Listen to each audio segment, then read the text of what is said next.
Familia moingo 200 e location ma Koyugi kar chung'od bura ma Karachuonyo County ma Homa Bay kwano lal bang' oula mong'umore ka owuok e god Uma kendo kelo kethruok mar mwandu kaluwore gi koth maduong' manyo chwe gwengego.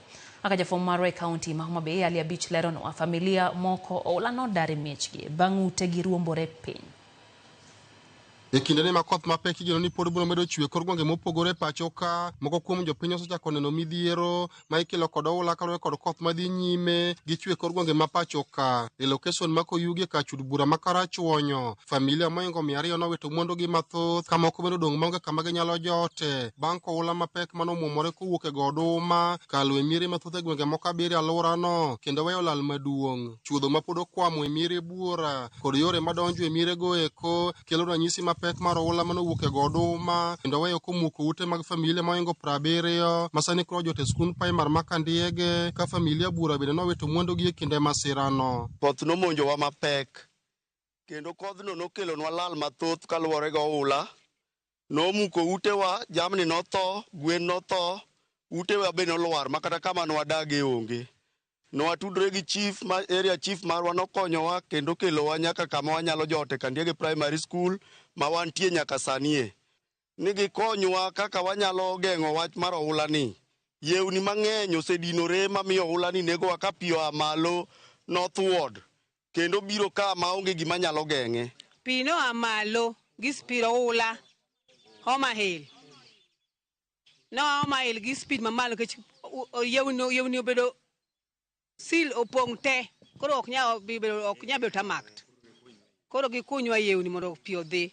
Moko kuom familia mano oula muomo miregi kendo sani koro jot e skund primar ma Kandiege wacho ni ne gitony tho matin nono e kinde masira mar oulano ma bende pod okelo buok maduong' e gwengego. Giywak ni sani koro onge kaka ginyalo konyore e kama koro gijoteno ka suna kod kech bende kayogi, gino ma koro miyo gibedo kod luoro mar gamo tuoche mopogore. Utegi nokethore te kendo dhok diel nodhi achiel kendo gwen nodhi.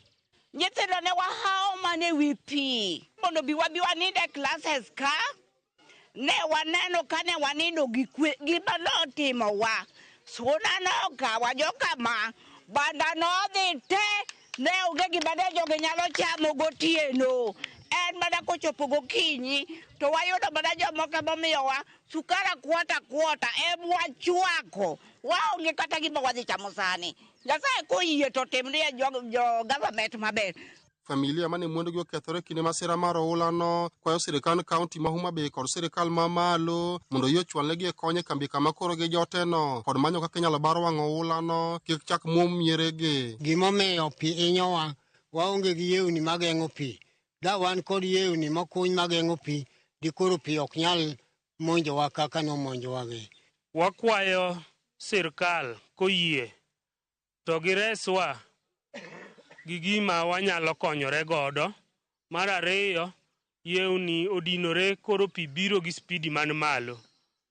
Ndara ni plain koro ok geng' pi. Koro wan loka mar ndara pi kadha ka biro ka inyowa.